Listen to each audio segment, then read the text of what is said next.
ଶାଢୀ ବନ୍ଧା ନୀତି ହୋଇଥାଏ ଯୋଉ ନୀତି ସେ ଶାଢୀ ବନ୍ଧା ନୀତି କଣ?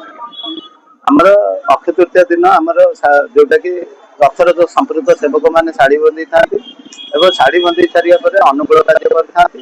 ଆଉ ସେଇ ଦିନ ଠାରୁ ମହାପ୍ରଭୁଙ୍କ ସେବାରେ ନିୟୋଜିତ ହେଇଥାନ୍ତି।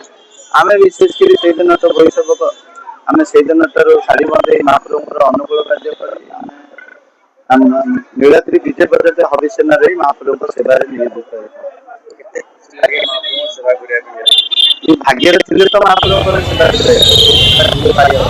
ତେଣୁ ଆମେ ସେତିକି ମହାପ୍ରଭୁଙ୍କ ପାଖରେ ଭାଗ୍ୟବାନ। ମହାପ୍ରଭୁଙ୍କ ପାଖରେ ସେବା ଆ ବଡ ମାନେ